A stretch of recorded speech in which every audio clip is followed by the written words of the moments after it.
Et si nous nous étions trompés? Noël approche, nous nous préparons à la fête, mais si nous nous étions trompés, si Jésus n'avait jamais existé, comme l'entend une polémique qui commence à se lever, relançant un débat clos, pour ne pas dire obsolète, depuis un siècle, dans lequel je n'entrerai pas maintenant, mais je relève toutefois que cette question de l'identité de Jésus-Christ était déjà celle de Jean-Baptiste. Es-tu celui qui doit venir, ou devons-nous en attendre un autre? Jean-Baptiste, considéré comme le dernier prophète, comme celui qui fait le lien entre l'Ancien et le Nouveau Testament, le précurseur du Seigneur qui prépare le chemin, se pose la question de savoir s'il s'est trompé.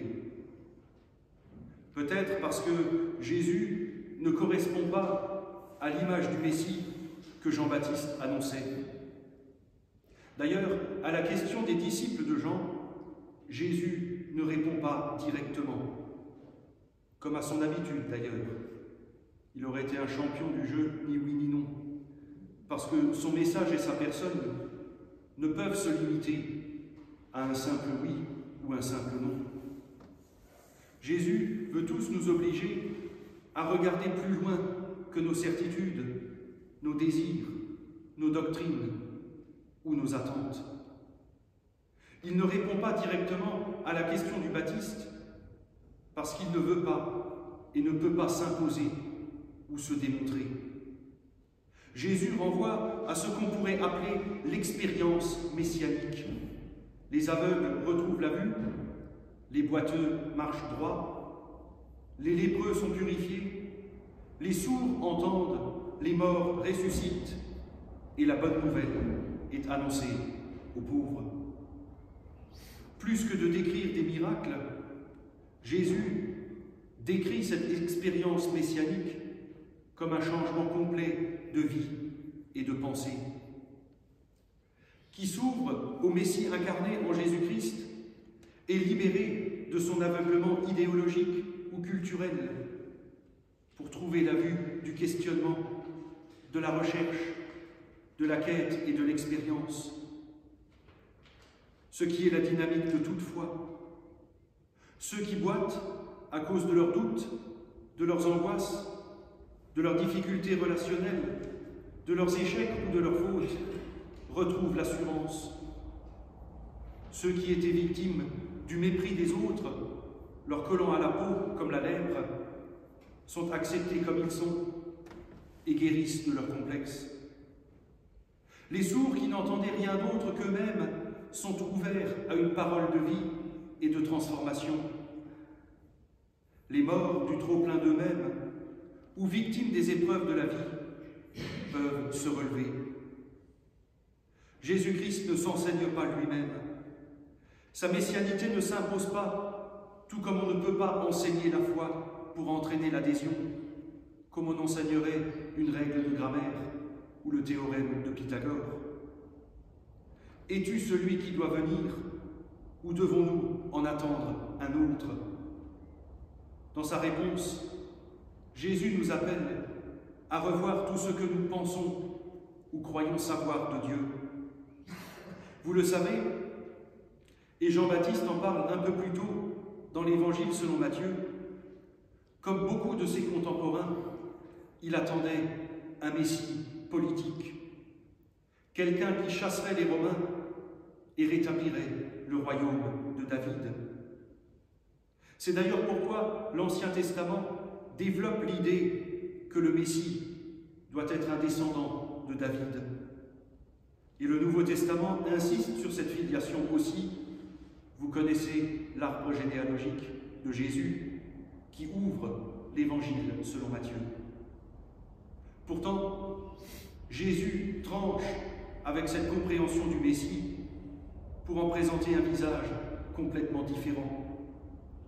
Le but de Jésus n'est pas d'établir ou de rétablir un système politique, parce que cette attente messianique n'est qu'un avatar supplémentaire du fantasme du « c'était mieux avant ».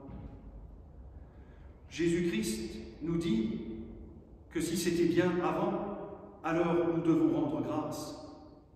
Mais il ajoute que nous ne pouvons pas vivre en regardant en arrière et que si nous pouvons être reconnaissants pour notre passé, nous sommes appelés à construire l'avenir, notre avenir et un avenir collectif.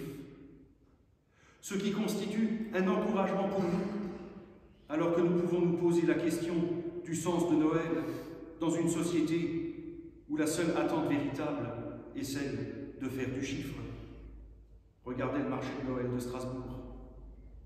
Cette messianité différente que nous présente Jésus doit nous encourager à persévérer dans la relation de foi et dans l'étude de sa parole, pour découvrir que Dieu n'est pas le produit de nos pensées ou la projection de nos désirs, mais le Dieu qui nous appelle à toujours regarder en avant de nous.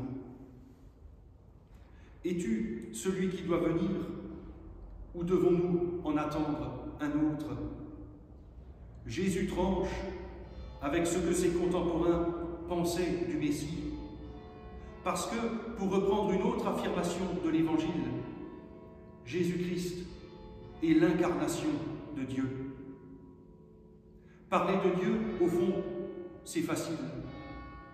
Les prophètes l'ont fait, Jean-Baptiste l'a fait, les philosophes l'ont fait, les théologiens aussi. Et je dis ça sans vouloir déprécier le message d'aucun d'entre eux, parce que nous le faisons tous aussi. Il est facile de parler de Dieu. On peut l'affubler de toutes les qualités, user de tous les superlatifs, dire ce qu'il n'est pas, estimer ce qu'il devrait faire, quitte d'ailleurs à savoir mieux que lui. Dans ces conditions, c'est plutôt facile de parler de Dieu. Ça devient plus compliqué quand il s'agit de parler de ce que signifie Dieu pour nous.